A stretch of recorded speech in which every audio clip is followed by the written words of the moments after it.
All right, so Julie's passing around some of the handouts, and she'll put the extras on that back table.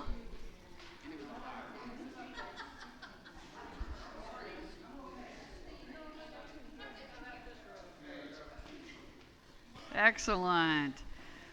Well, we are on week 3 of our short visits through hell. Hell in 4 weeks, I guess, or a history of hell in 4 weeks. Hitting some of the highlights, just so that if anything, trips your trigger, you can always go and do some more reading, some more investigation, and stuff like that. So today, we are going to continue perusing chronologically through time. Like I said, in my syllabus, the first day for my concentrated week, the theme was, what the hell? And then we went through this series of highways to hell, parts 1, 2. So now we're into part 3 of the Middle Ages. And then next week we'll conclude with the last 2 little sections of what I teach in my concentrated course.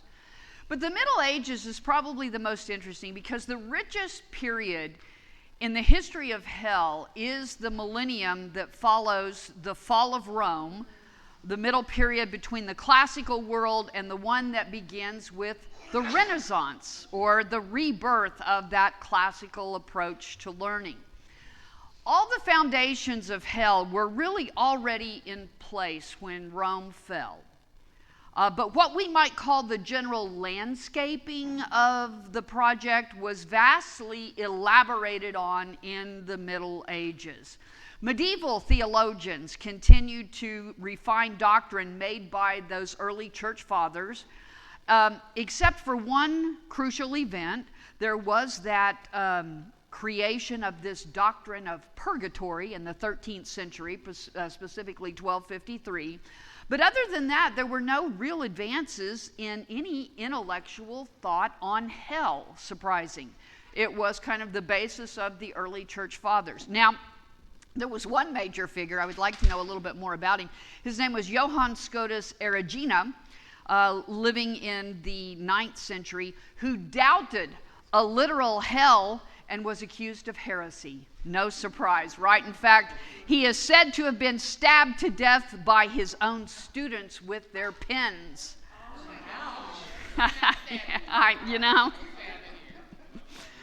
Peter Lombard and Thomas Aquinas, who we'll see in a little bit, followed Augustine in insisting on this real fiery hell with physical torments added to those of the mind and the spirit. And Aquinas particularly emphasized the pleasures of this abominable fancy that, God somehow took delight in seeing these sinners suffer. So it's during the Middle Ages that higher theology really had far less effect on this concept of hell than what can be called popular enthusiasm. So while the theologians weren't necessarily elaborating on it, they were just accepting what had already been taught by the patristic fathers, it's popular culture, their version of The Simpsons and South Park and stuff, right? That is really starting to fuel some of these notions of what hell is.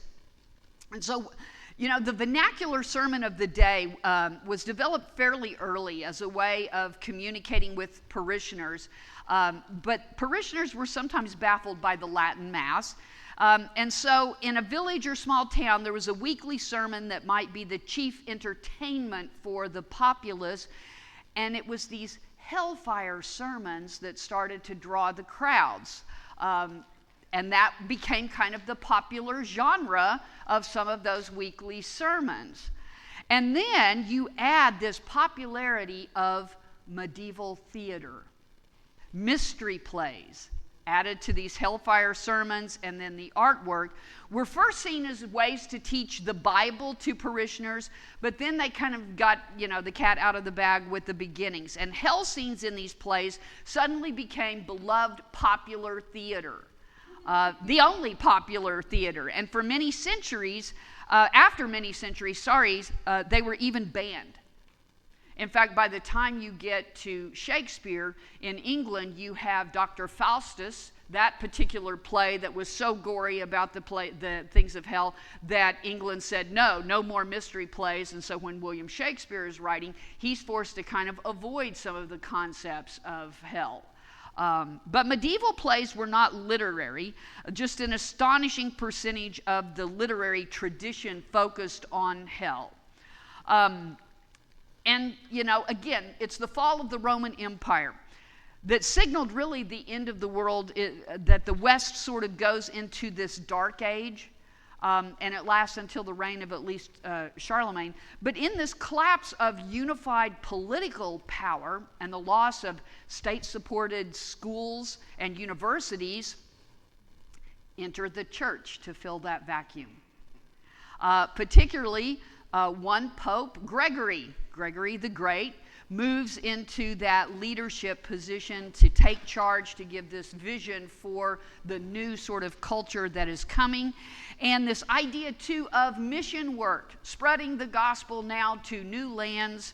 But Gregory encouraged his missionaries to pay attention to some of the local customs that suddenly intrigued him. But it is this idea of the mission work and going out and finding other cultures that also contributes to some of these medieval, Middle-Age notions of what hell is. For instance, some of the missionaries went to Scandinavia. And Hel, H-E-L, was originally the name of the Scandinavian death goddess in their culture. And the word came to also refer to her realm, just like in the past, Hades meant both the god of death and the place in Greece. Helia, H-E-L-L-I-A, was Hel's name in Germania, right? And so then in the north, that word gets replaced with the Latin infernus. Right? From that Romance language. Which, again, so this evolution, too, of the etymology of the words is sort of also intriguing there. So, even in the Middle Ages, we have a shift, too, in the early church. Suddenly, we haven't seen Jesus come again. That second coming. And so now we've got to start replacing that with some other sort of theological constructs. A final judgment still coming, but now suddenly this captivation with the book of Revelation to guide this Christian imagination on people's fate after death, if you will. And that then is what produces this new genre of literature, this vision of the otherworldly journey. And that's where Dante's Divine Comedy comes in and represents that pinnacle. But the goal of these things is to teach one how to live morally on earth, avoiding sins that would condemn the damned forever.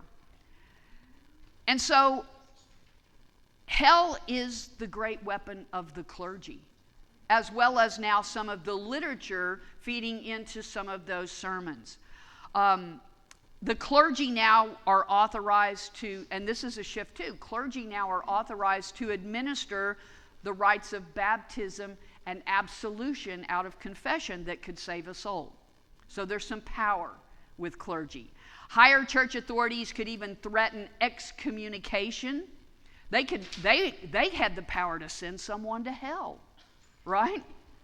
And so from the pulpit, the clergy are reminding people about the darkness and the fire and the stench and the demons and the serpents that are all there. And so in the allegorical late Middle Ages, sermons frequently invoked some of those figures like the castle of sin and provided some of this drama.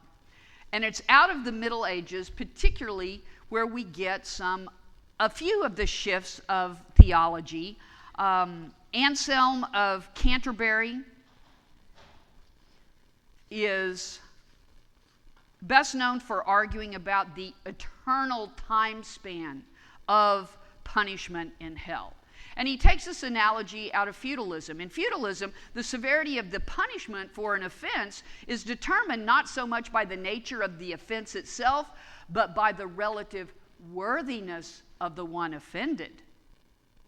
So if you offend God, who is eternal, your fitting punishment now is also eternal. So that's where we kind of get some of that theology now layered on and added on, that it is a penalty for our sins that we suffer for an infinite amount of time.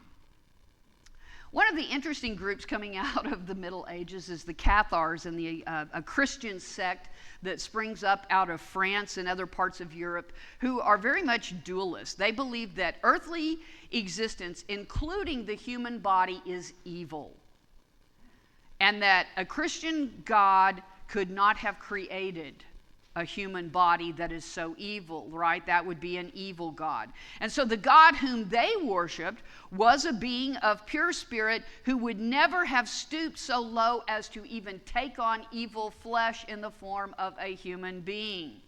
So they denied that Jesus could become incarnate and still be the Son of God. And they then also start to deny that Christian understanding emerging of the crucifixion and the cross as, saving things. The church saw them as dangerous heretics, right? And persecuted them ruthlessly. No surprise. That's what we get this specific crusade against the Cathars called the Albigensian Crusade. But not surprisingly, they also rejected then the Christian traditional doctrine of hell. And this is what's interesting here. For the Cathars, this world was the only hell. Right?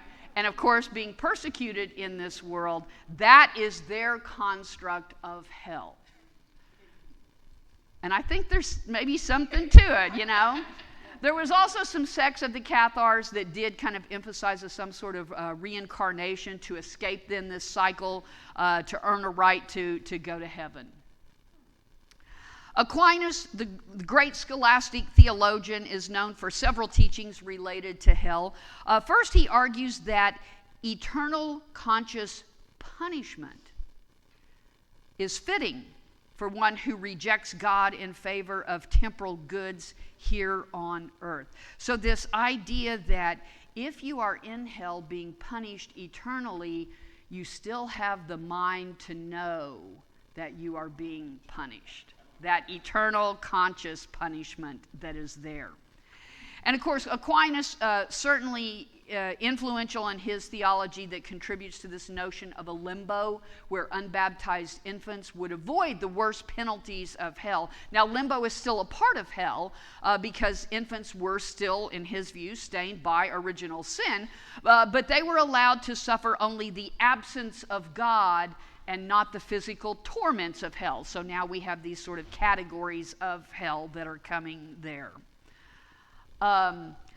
Erasmus, classical scholarship here, believes that Christian philosophy had much in common with some of those great ethical teachings of the great ethical philosophers. I'm not going to say a whole lot about him because I want to spend time getting to Dante Alighieri. No medieval treatment of hell springs to mind more readily today than Dante's Divine Comedy. It's his architectural ingenuity that puts his landscape of hell into the minds and imagination of the readers. It is a poem in 3 parts. The first part focuses on the Inferno. Now, the interesting thing here about Dante, this is a poem that he wrote in exile. He had served as a prior, city prior, which was Florence's highest position, and then this sort of religious little war breaks out under Pope Boniface, and so he ends up going to Rome, and there's a coup that takes place within the city of Florence, and while he is in Rome, he is, by this new group in power, condemned to perpetual exile because he has been charged with some heresy and ordered to pay a fine. If he had returned to Florence without paying the fine, he would have been burned at the stake. So he chooses to remain in perpetual exile. And it's in this exile at the kind of a retreat castle in the woods of a friend where he writes this 3-part epic poem. His concern is with history. His concern is with the politics of Florence. His concern is with the corruption of the clergy taking part in that coup, and with the moral position of some of his contemporaries, most of all with the state of his own psyche. On earth, Dante led a very complicated life. Orphaned early, he was brought up by a well-to-do relatives in that city-state of Florence, where he received an excellent education in the classics and the poetry of the time. At various times, he was a business person, a soldier, a politician, a professor.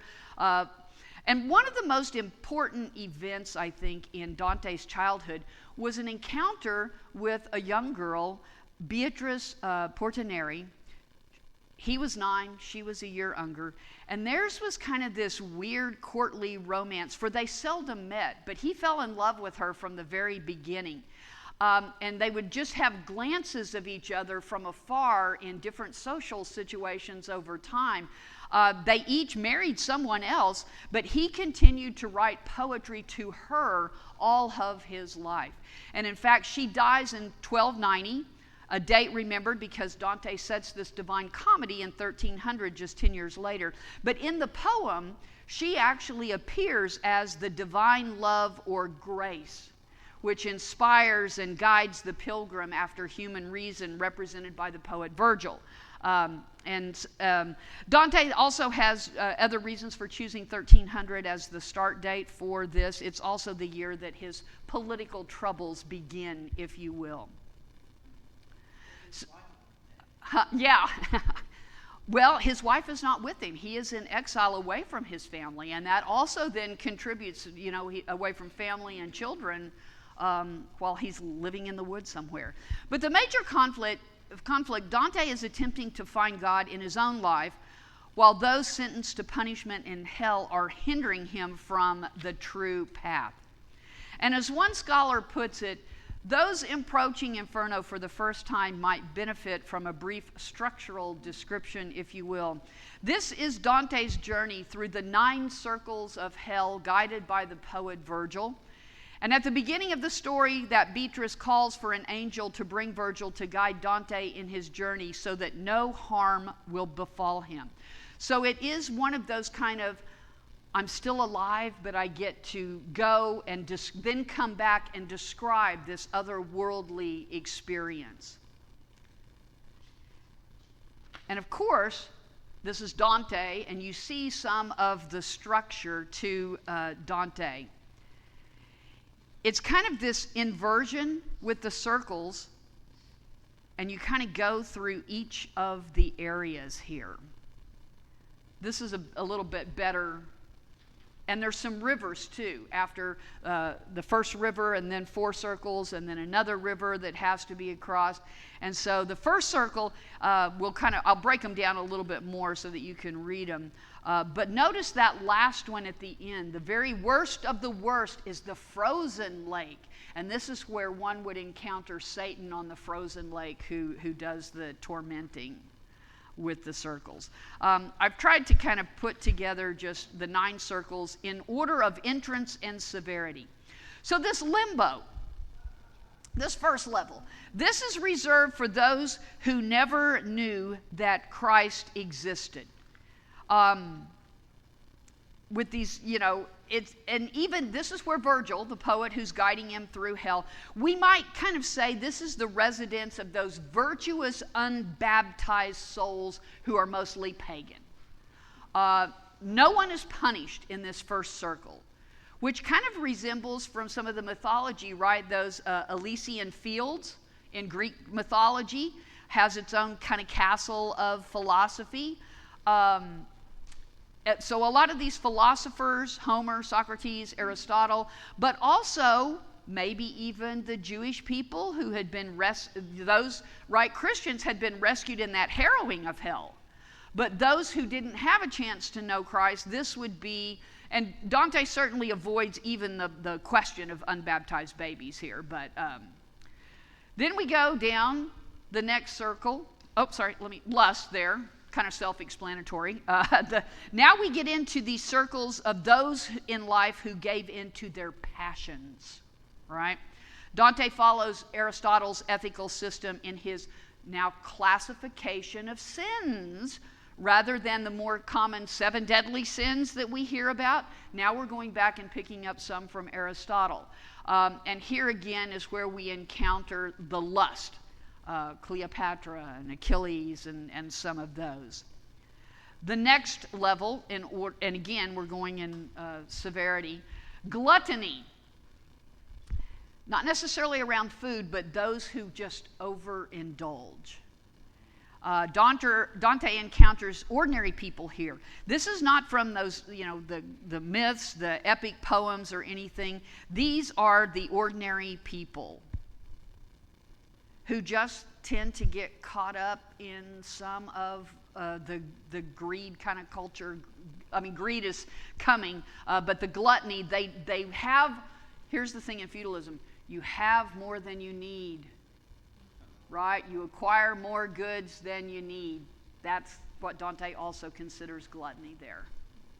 And some of that is coming from, greed, which is also self-explanatory. And here, again, more ordinary people, but also the guardian of this circle, of course, is Pluto, that mythological king of the underworld. And this circle is reserved for people who hoarded or squandered their money specifically. And here, Dante and Virgil are not interacting with anyone in this inhabitants. They're just kind of passing through so that they can get an understanding of what's happening here. And again, this is just kind of the short version. Anger. Dante and Virgil now get to this grouping, this level where the Furies, they're threatened by the Furies when they try to enter the walls of what it would be known as Satan. And so again, this is kind of further progression of even Dante's evaluation of this nature of sin. He's questioning himself and his own life and some of the choices that he's made and the things that he's done. And he's realizing that his own actions and nature could lead him to this sort of permanent torture that's out there. Heresy. Dante is a religious person. He's also influenced a lot by Aristotle and Greek philosophy, but he is a religious person. And so the rejection of the religious or the political norms. And here he encounters a military leader, aristocrat, who tries to win the Italian throne and is convicted posthumously of heresy. But he also meets some other Epicurus, right? Epicureanism, and some other popes and emperors here. But this idea of heresy against what is the purpose of the church? What is the purpose of the church within the city-state, i.e. Florence, when a group of rebellious clergy do a coup and take over the city, and right, with the blessing of Pope Boniface, right? So there's a lot of that sort of questioning there about who then gets to decide what is heretical.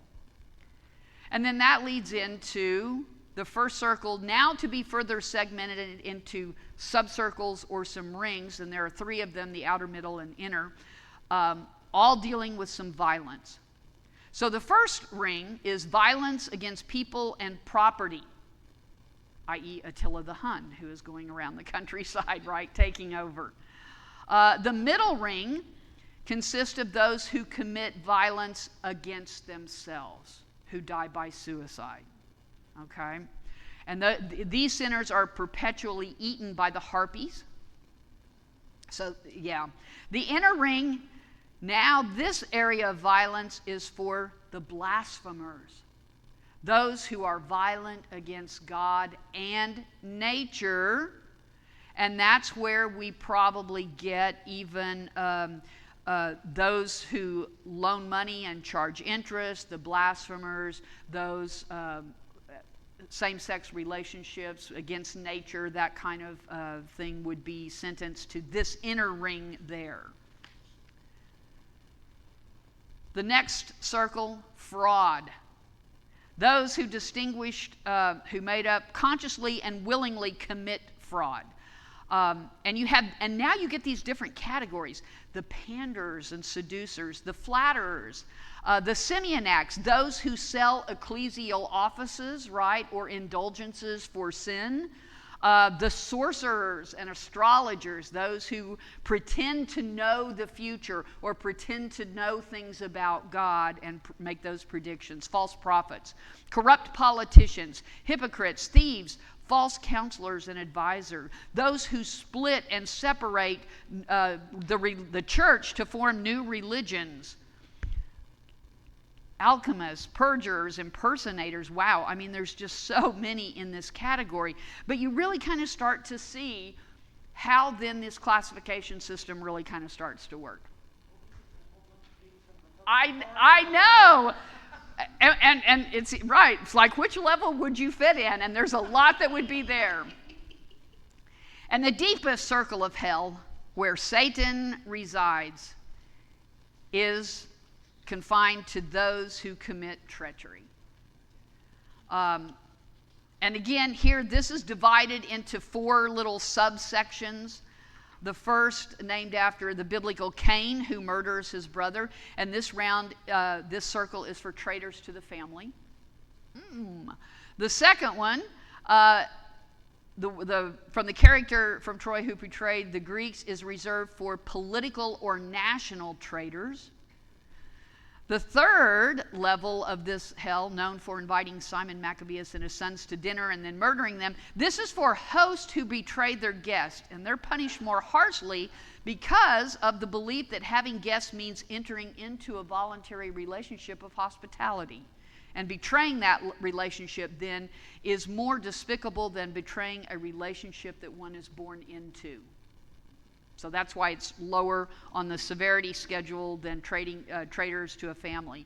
And then the fourth round is named Judica, after Judas Iscariot, who betrayed Christ.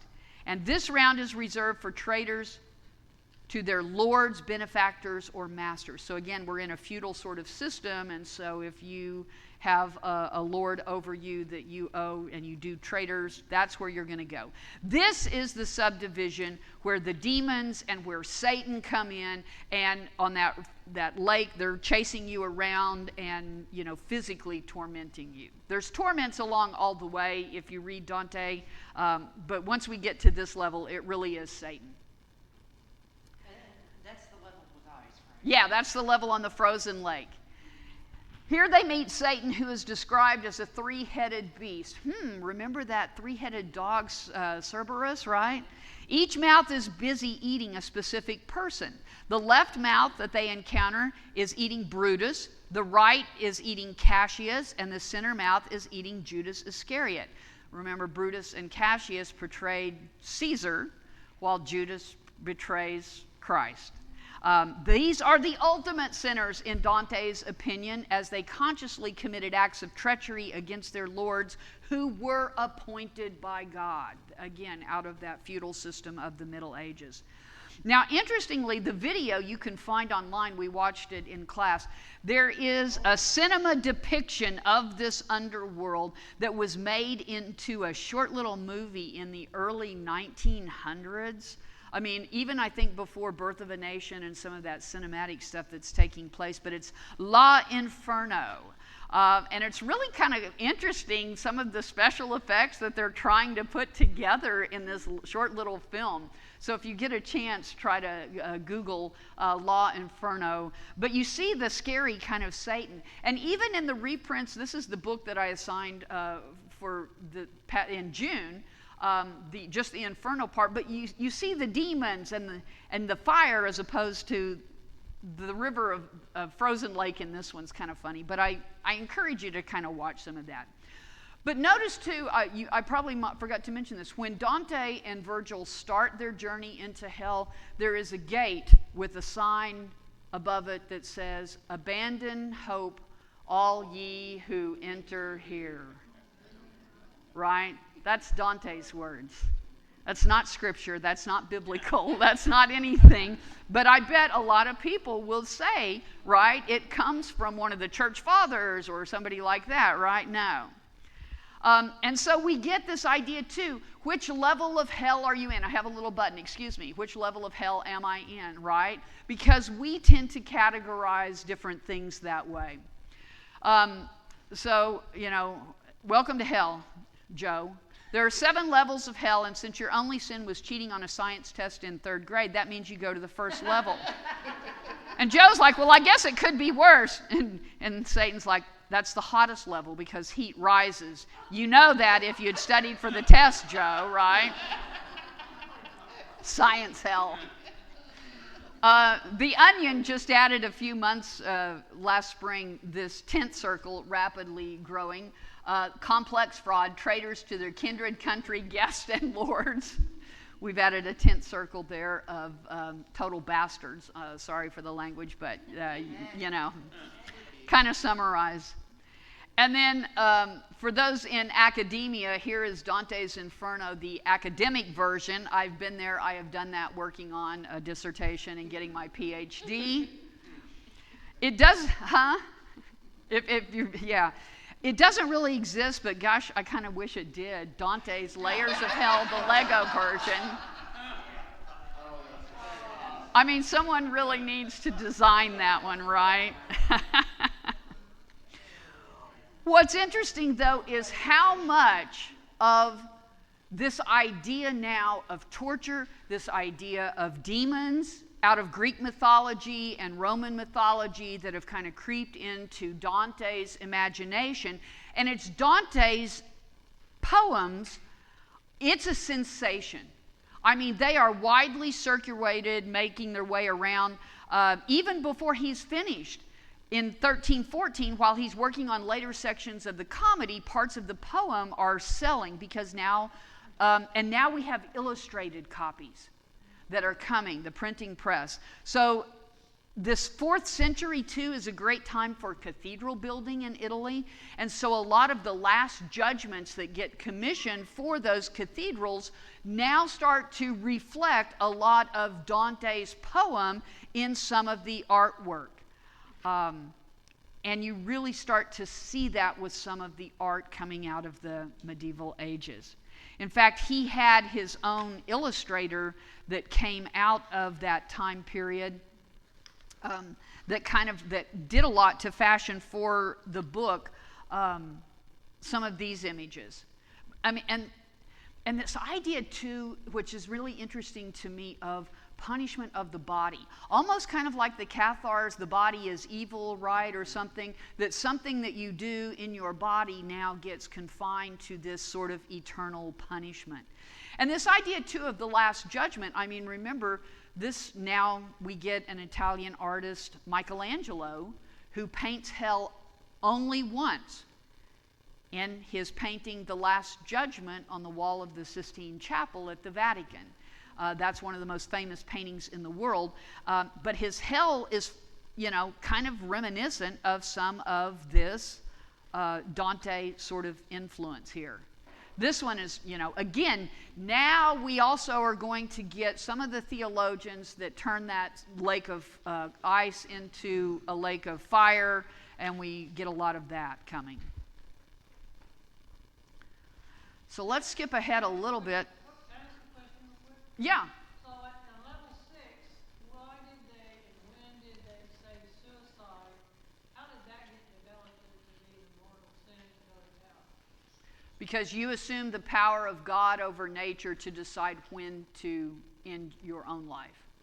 Instead of letting God's providence and nature take its course, you make that decision and you assume the role of God in that. That for theological terms, that's how it develops, right? Yes.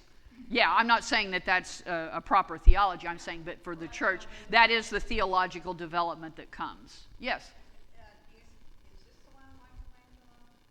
No, I didn't put the Michelangelo Last Judgment in there. I had meant to, and I forgot, so you may have to kind of Google that one. This just really kind of shows this idea of the torture that really becomes kind of prominent. Well, I crucifix, that actually kind of came late. So it seems like this corresponds because you kind of had an empty cross or a happy Jesus. Very much. Very much. It's actually during the medieval period, the kind of the dark Middle Ages that are coming, where you have kind of the plague killing a lot of people. And a lot of people are suffering in this feudalism sort of environment. And so that's when you start to see the shift in artwork and this representation of a physical body of Jesus now hanging on a cross to show that, you know, Jesus gets you. He suffers just like you, right? And here's the prominent example of that being displayed on a regular basis. So yeah, that shift in artwork too, that kind of also points to shifts in theology. Yeah. The demon on the lower right sure Yes. seems to be having a lot of fun. Yes. Yeah. It's all, some of the artwork is kind of graphic, but I have one more question, just to show my ignorance. no. So when was the Bible in context of all this? When was it put together? Second to third century is when the canonization process kind of takes place. More kind of by the 3rd, 4th century is when we have this. This now we are into 13th, 14th. Yeah, much, much later. Yeah. All right, so we'll kind of move on to our next part of the highway to hell. Some of the Reformations. Of course, the Protestant Reformation really kind of begins with Luther, but I'm going to put Zwingli up here first because Zwingli kind of follows Erasmus in his hope for salvation of the virtuous heathens, and faith is the inevitable response of the elect to this proclamation of the gospel. But infants and those who had never heard the gospel, according to Zwingli, could be saved without faith simply because they had been chosen by God. So that's kind of a different sort of shift out of Luther and Calvin and some of those folks. Zwingli's also the one who kind of changes some of the theological constructs around Eucharist and the Lord's Supper and stuff like that. Let's see if I can turn my page. Here we go. Martin Luther. Luther throws out purgatory and all that went with it, of course, including, the Virgin Mary as the intercessor and deity. But his hell is very much Augustine's. Dire, eternal, constructed by this omnipotent God to punish the wicked. No one would be saved but by God's grace, and there was no way to influence the outcome. Good works were only an indication of that grace and had no effect on themselves. And of course, prayers for the dead from the Catholic Church were useless. Luther says the devil was God's servant, created by God and destined by God to fall and then rule over everyone there. Luther brings some interesting kind of perspectives to the table. Hans Dink, a short lifetime, but he's one of the major representatives out of this Anabaptist movement that is also part of Reformations that are taking place in this time period. Dink understood the Word of God as an internal word that speaks to the heart of every human being. And this made it possible for those who had not heard the gospel to be saved. So very much contrary to this concept of hell, Dink and some of the other Anabaptists were talking about at least the possibility, much more kind of this universalism, inclusivity of people that could be saved. Now, John Calvin is going to side with Luther over Zwingli on this absolute necessity about hearing the Word of God for salvation and this idea of predestination. Only those who heard the gospel had a chance of making it. But like Luther, Calvin also focused on this. This is where Calvin kind of takes it. It's more of an existential separation from God. Calvin doesn't focus as much on the physical torment, but this idea of this separation from God that is much part of the torment there. And Calvin goes back to that idea of Jesus suffering at Gethsemane and on the cross, that it's not necessarily the physical suffering, but it's the absence of God in that time that Christ is suffering there. So a few Reformation views. But then we get to the 17th and 18th centuries, and we have to then give some credit here to, again, some of the more, not necessarily the theologians of the time, but some of the influential figures coming here. John Milton, sometimes called the sometimes called the Puritan poet, but at least in his greatest work, nothing could be further from the truth. He was raised in Anglican at the time when Calvinism was kind of permeating the Church of England, but the entire concern of Paradise Lost is actually to confute predestination and demonstrate the freedom of human will. Satan is the one in his poem Paradise Lost who chooses free will to rebel in heaven and chooses further wickedness. And Calvin then kind of points to that kind of free will concept that we too share in some of that twist of thinking there. So let me get to the poem itself. Again, one of his best known works, first published in London in 1667, a new edition that comes out, but Milton had become blind by the time he composed much of this poem too, and so dictated it to different scribes, including his daughter Deborah. And so the poem really is kind of this retelling of the story of Adam and Eve from the biblical book of Genesis, which describes the creation of heaven, and then the poem kind of fleshes out. So for Milton, the first disobedience comes about when the devil, right, in the form of a serpent, tempts Eve to take and eat some fruit from this tree of knowledge. Eve then tells Adam what she has done, and he too tastes the forbidden fruit. And this episode is so well known that the phrase forbidden fruit is widely used in society, but it's written by John Milton in 1667. Many people assume that the fruit was an apple, and like other writers before him, Milton calls the fatal fruit in Book 9 an apple, but the Bible itself doesn't say what kind of fruit it was. But when we talk about the apple, it's coming from Paradise Lost, where Milton made that determination that it was an apple there. So we get a lot from Dante, from Milton, as well as the telling of story of Adam and Eve in the fall. The poem narrates the story of Satan, also known now as Lucifer, fallen angel banished to hell after his expulsion. The devil famously claims it is better to reign in hell than to serve in heaven. Again, that's a Milton quote from his poem. And he had such a wonderful illustrator, too, for his poem, for this geographical features. Milton is the one who coins the name, the word pandemonium, for the capital of hell. And Satan's motivation to lead Adam and Eve into sin is part of his scheme to extract revenge on God for his banishment. Now, interestingly, this wonderful description that is illustrated by his illustrator of this theoretical panorama, the artwork is entitled, quote, "Satan arraying his troops on the banks of the fiery lake with the palace of pandemonium." So that opening quote that I illustration every week with my stuff on it, that's the illustration of Milton's poem of Satan arraying troops on the bank of the fiery lake with the palace of pandemonium.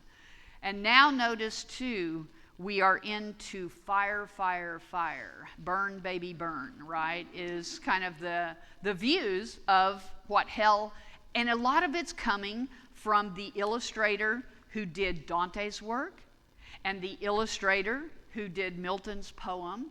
And so they are creating some of these demons and now some of this fiery lake and stuff like that.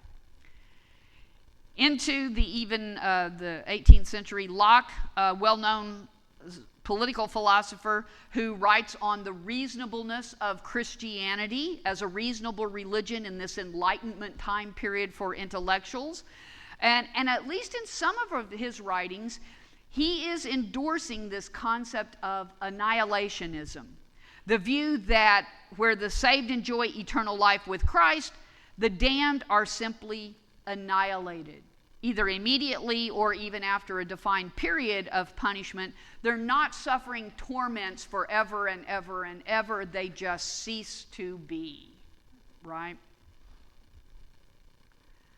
Isaac Watts, the hymn writer, also a theologian, held, though, to the traditional view of hell as an eternal place of torment for the sinner. And he portrayed it as much in his poetry, which then became hymn lyrics. Hymns communicate theology. And so Watts wrote many hymns that focused on God as sovereign and majestic, including the righteous damnation of sinners, a damnation that the saved observe from heaven with rejoicing, that we're looking down on those.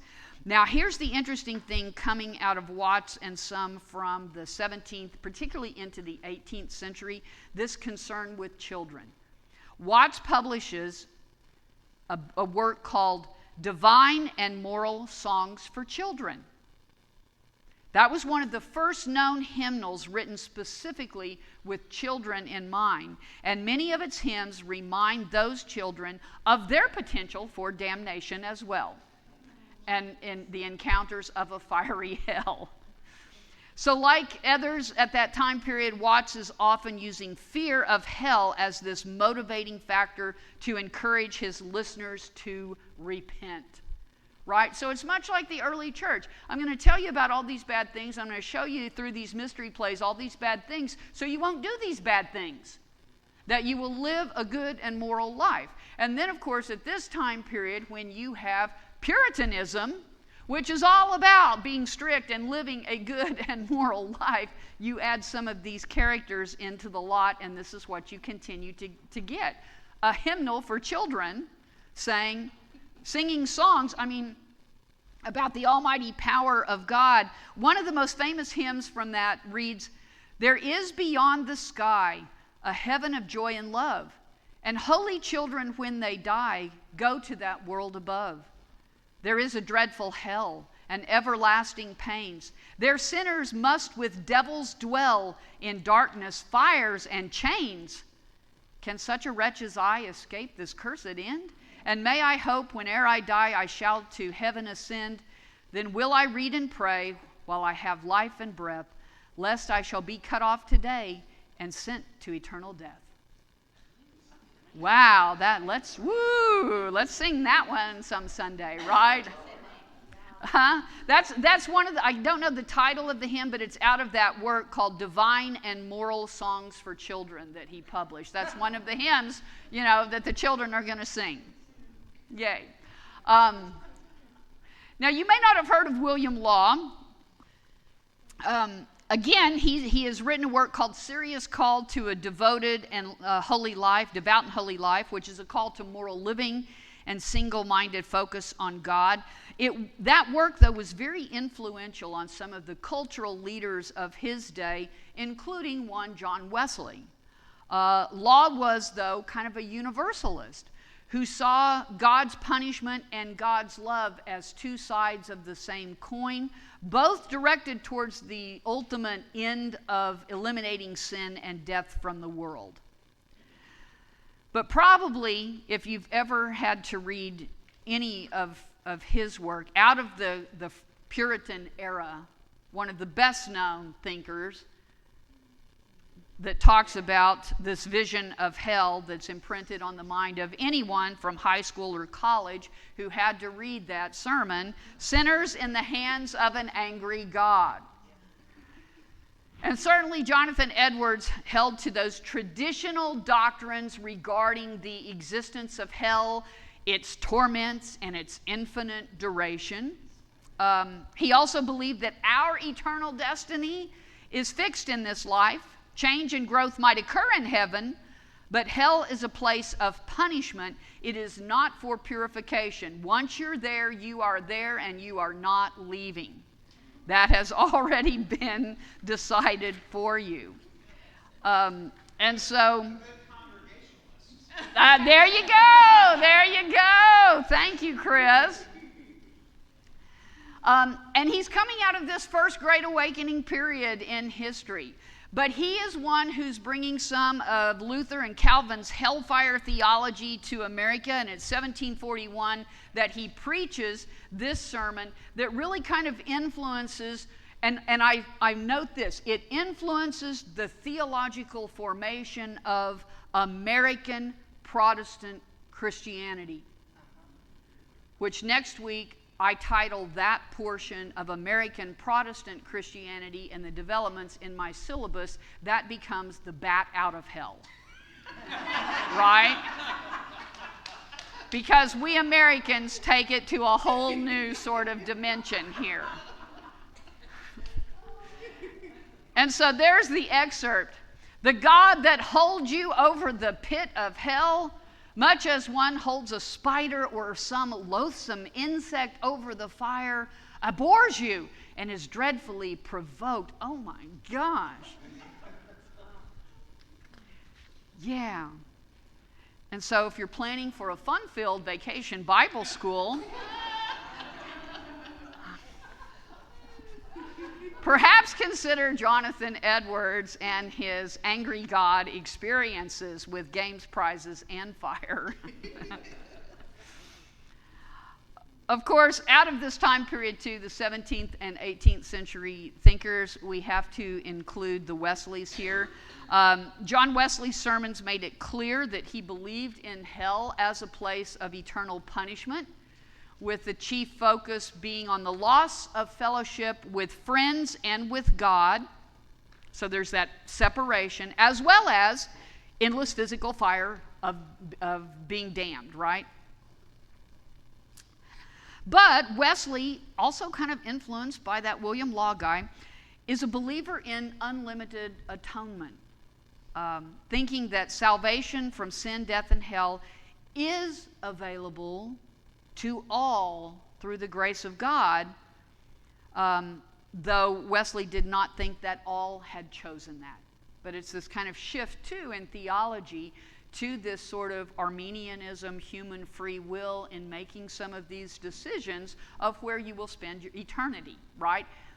How many billboards are still putting that question up there, right? Where will you spend eternity? You have a choice, right? So a lot of that shift. Now, Charles Wesley, his brother, of course, writes some hymns.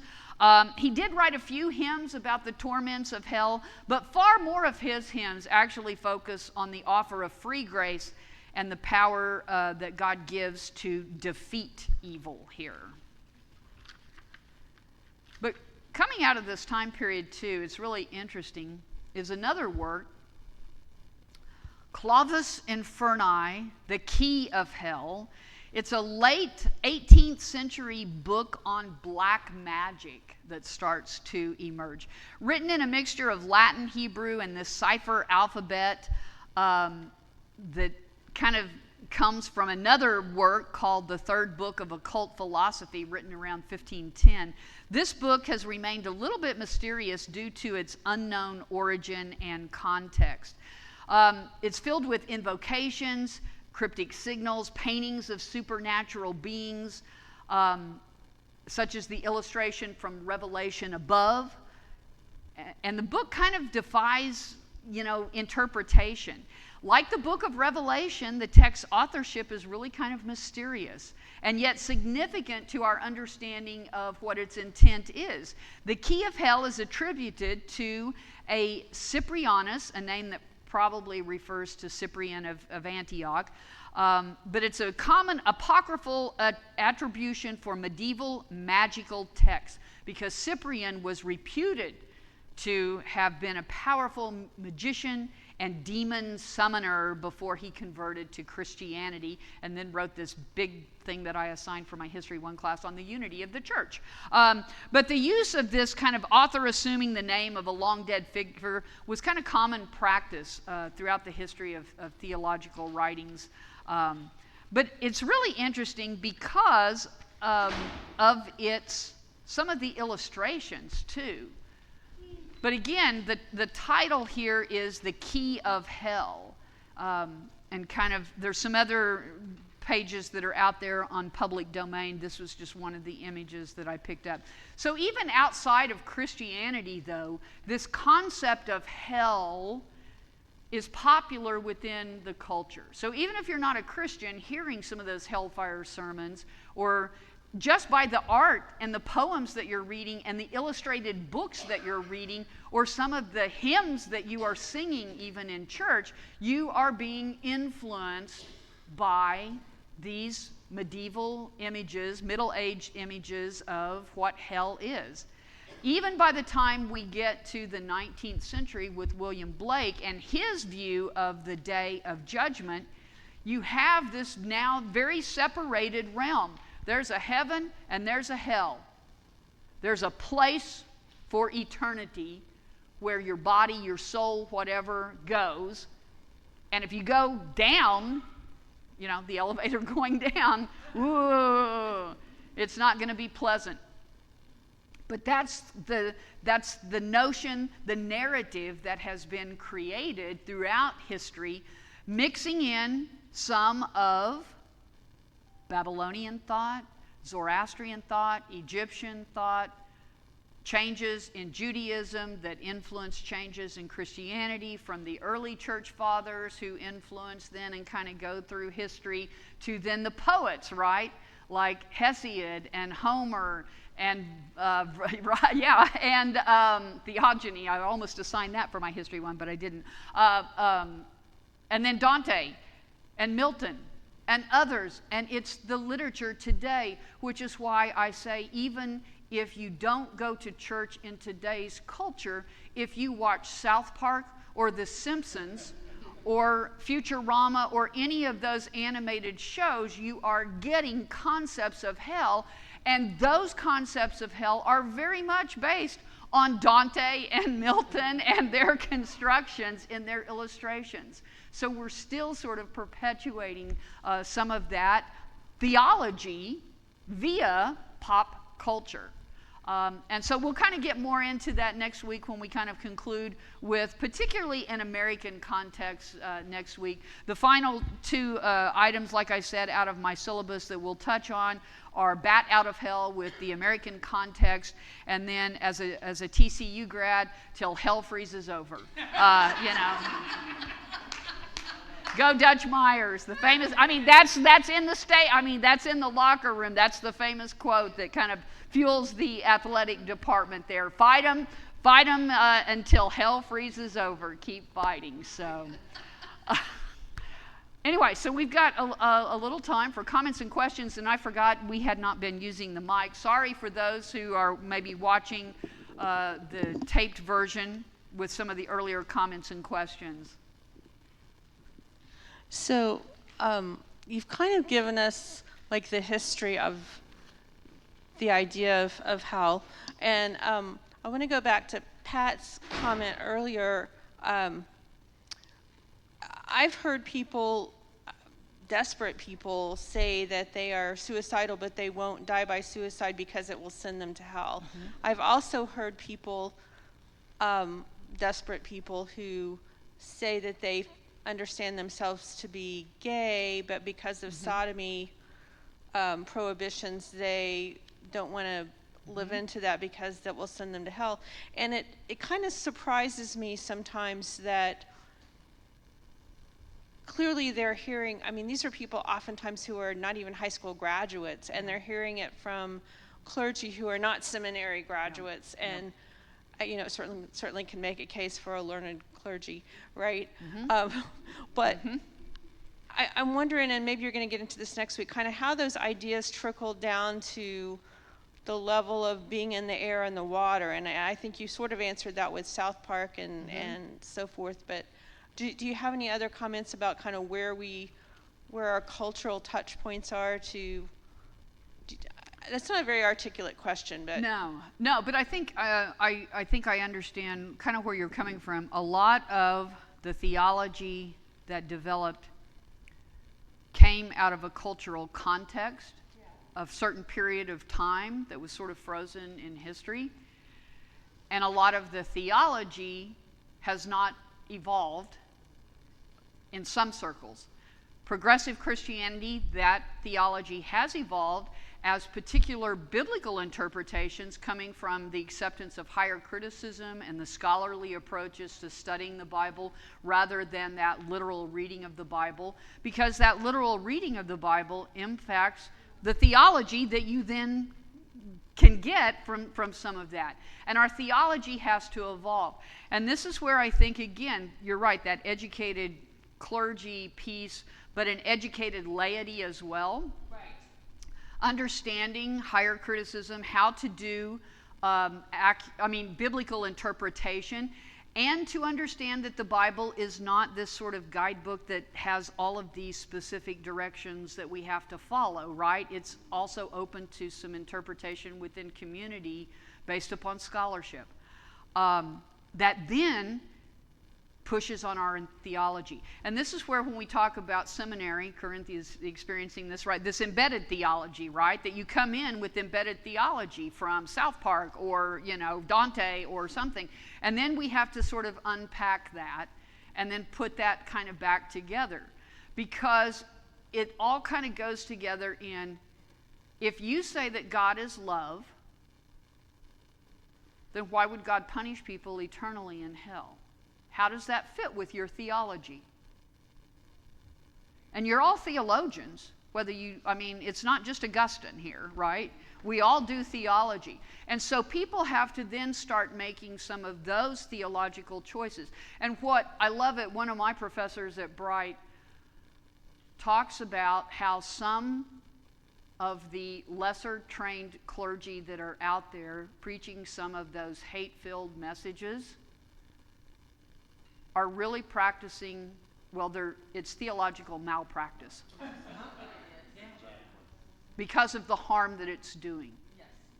And that's why when I approach this class about the history of hell, by the time we get to the end, we know that clergy use this as a tool of fear to provoke the social control of the masses.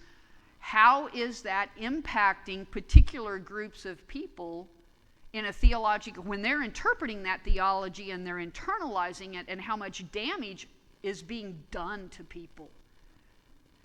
And that's where learning this is not just for theology and history, but it's also a pastoral care issue as well then that comes up in how do you then change that historical narrative around this idea. Because we're seeing already the Cathars and some of those, hell is here. We create it by being mean to people, by not being inclusive, by setting up those boundaries. We create hell for other people. That is a theological concept. But that's where some of those messages then have to start coming out. And again, we'll kind of touch on some of that a little more next week. But you're right. It's the theological narrative that gets out there, and we have to do our part as responsible biblical scholars as well to start shifting some of that in culture. Oh, we have a microphone here.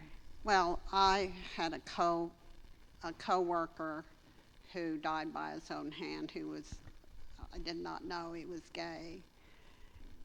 It was clear at the funeral that the preacher didn't know him. But so he was not attending church, but he was from a small town. He really never could afford to move to the city. And his friend let me know that the rejection he suffered was a big factor. And so it's not always, if he was exposed to those ideas as a child and then continued to be exposed to the kind of cruel rejection, it may have been just, occasional. And he was the most joyous, wonderful person. It was such a Yeah. tragedy. And again, I go back to my own experience. I said I wasn't raised in the church. My parents didn't go to church, but after my dad died and my mom, when I started at Bright, her question to me was, I don't know that your dad was ever baptized. Does that mean he's in hell? And I'm like, no. No. That's not, for me, theologically, that's not what baptism symbolizes or anything. It's not that, that's your ticket in and versus your ticket down, whatever. So again, it's some of those embedded theologies that still come out of early church history, salvation through the church, right? That's why infant baptism was so important. But it's those kind of embedded theologies that we also need to start unpacking as well because of that. I think we had a comment or question. Yeah, we'll get the microphone to you there. I was just going to say, that was what I was curious about last week. You mentioned about the rabbis, that they chose not to go down that road Right. and create the hell, and I thought there was some wisdom to that. Yeah. Very much so, which is why Judaism and Christianity kind of have differing views based upon cultural influences that kind of impacted different directions there. Well, earlier you said something about separation, and when she was talking about her friend, I was just like, okay, so the concept there is the separation, and like, okay, so when you look at that, you think, in my head, I just got the idea of a zipper. So one problem led to another, led to another, led to another, led to another. But like, say you were born here, you could only look up theoretically so high based off of your metric of time, like the amount of information you get in the time that you're on Earth. Yeah. But see, the people watching South Park don't know that was just like sewn into the narrative. Yes. Well, how could they know? But then how could you tell them? It's just like, dude, I've been living this my whole life. I know what I know. And then you hear, that's the tell in my head. It's like, I know what I know. It's like, oh, well, that's the brick wall. I can't go any further. But then like, but you're right. The narrative is just like, it hit me that separation is like, Yes. Yeah. and it hit her, like her story, it's her friend's story, but her friend had her. Yeah, exactly. And he didn't have like a group of people. Right. And it would have been exactly the hell. He would have been living in hell his entire life. And to you, he projected what you said, the happiness. Yeah. So think like that hurts me. Yeah, it does. To think about, and I don't know how to explain it. It just started unraveling in my head. But that's where faith communities like this and others are so important in the inclusivity and the hospitality and the message that God is love, right? To share that, to get people to experience that, because too often churches are the ones who create the hell for other people. It has got to be the mission of the church to stop creating that hell for other people and to create instead the heaven concept here on earth.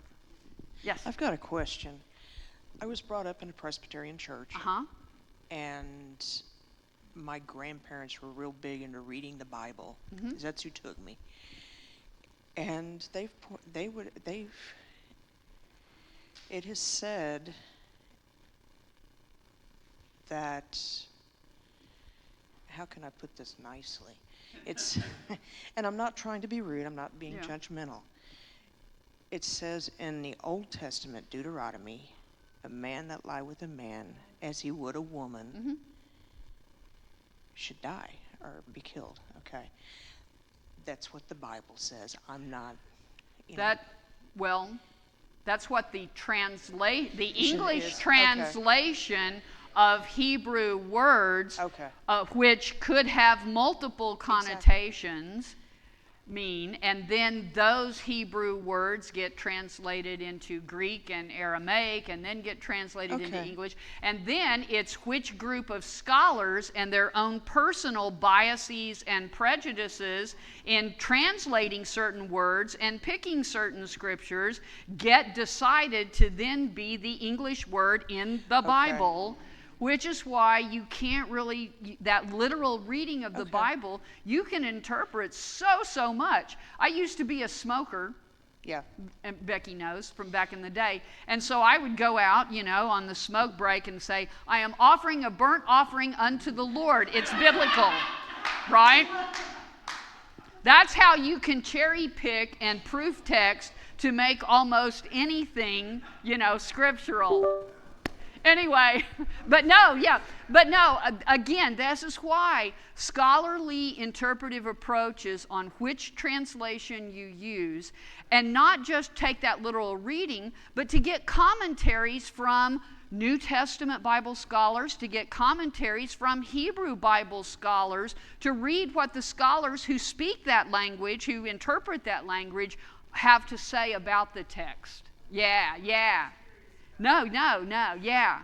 So you can kind of take anything like that and proof, what we call proof text, without the appropriate kind of scholarship that you bring to learning. So and that's what, sadly, that's what a majority probably in our culture do. Yeah.